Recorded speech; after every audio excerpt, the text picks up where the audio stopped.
Setiap kali kita membaca mushaf Al-Quran, setiap kali kita memegang, melihat mushaf Al-Quran, seharusnya kita juga mampu mengenang satu nama yang punya dedikasi yang kuat di dalam menyusun dan menyimpan dan memelihara mushaf suci Al-Quran tersebut. Nama itu adalah Hafsah. Dia adalah salah satu istri Rasulullah Sallallahu Alaihi Wasallam. Fakta-fakta historis mengungkapkan bahwa semua istri Rasul itu memiliki keistimewaan dan keunggulannya masing-masing. Hafsah adalah salah seorang perempuan yang dinikahi Rasul ketika dia berusia 19 tahun. Putri dari seorang sahabat Nabi yang sangat terkenal bernama Umar bin Khattab, yang pernah menjadi salah satu khalifah atau khalifah yang kedua setelah Abu Bakar As-Siddiq dalam kehulafaan Khulafa Rasyidin. Hafsah dinikahi oleh Rasulullah setelah Khadijah wafat dan dalam kondisi perang. Karena itu, perkawinan poligami Nabi yang terjadi setelah wafatnya Khadijah yang dinikahi selama 28 tahun itu harus dimaknai dalam satu tarikan nafas dengan peperangan, perlindungan terhadap anak-anak yatim, dan proteksi terhadap perempuan janda, istri dari panglima perang atau istri dari prajurit-prajurit yang syuhada di medan pertempuran. Sebelum menjadi istri Rasul, Hafsah adalah istri dari seorang pejuang bernama Sayyidina Khunais bin Khuzafah As-Sahmi. Ya, beliau ini wafat di medan peperangan ketika perang Badar. Oleh karena itu, setelah suaminya meninggal, dia hidup sebagai janda dan Rasulullah merasa iba, kasihan terhadap Hafsah, seorang yang sangat punya dedikasi karena Hafsah ini termasuk salah satu muhajirah, perempuan yang ikut dalam hijrah pertama ke Madinah. Waktu itu masih bernama Yasrib. Apa sih keistimewaan Hafsah?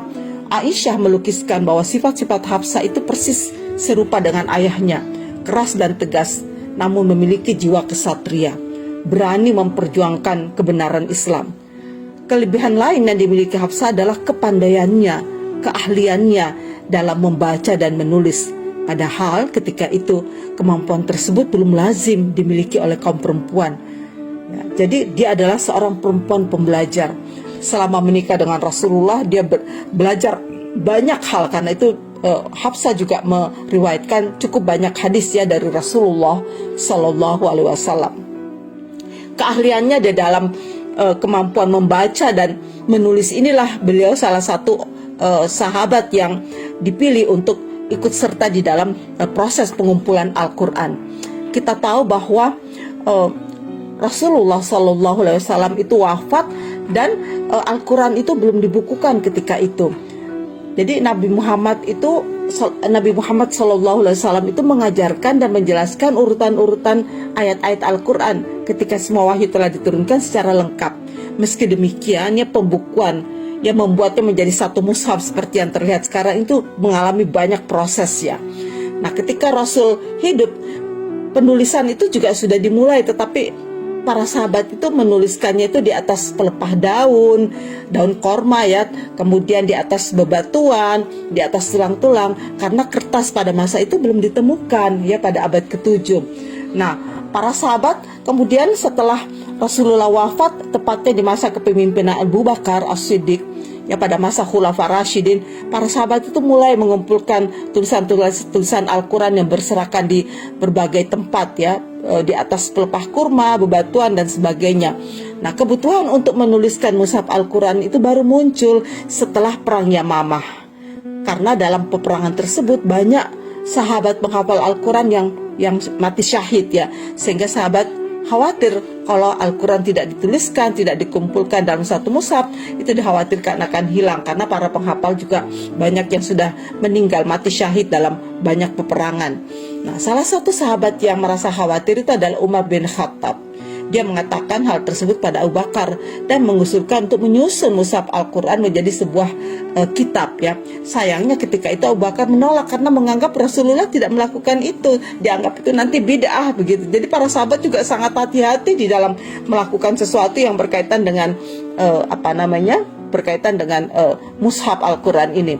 Namun setelah beberapa waktu akhirnya Abu Bakar menyetujui hal tersebut. Dia lalu mengundang Zaid bin Sabit dan menunjuk dia sebagai ketua pelaksana ya. Zaid kemudian dibantu oleh banyak sahabat untuk menyelesaikannya. Mereka berupaya mengumpulkan lembaran Al-Quran yang tersebar di berbagai tempat dan media. Nah, lembaran itu kemudian diserahkan kepada Abu Bakar dan disimpannya hingga beliau wafat. Nah, begitu beliau wafat, tugas untuk menyimpan dan menjaga mushaf Al-Quran tersebut dipegang oleh Umar bin Khattab sebagai khalifah. Dan setelah beliau wafat, maka yang terpilih itu adalah Hafsah. Kenapa Hafsah?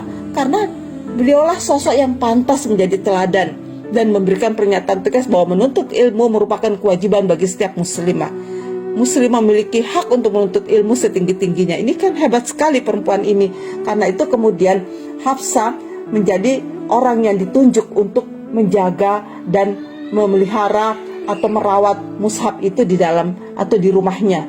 Karena itu penting sekali bagi kita para perempuan ya mengambil teladan dari sifat-sifat Hafsah yang selalu menjadi perempuan pembelajar, yang selalu cinta kepada ilmu pengetahuan, yang menjaga mushaf Al-Quran dengan sepenuh hati. Semoga sifat-sifat mulia itu menginspirasi para muslimah dan juga para perempuan lainnya.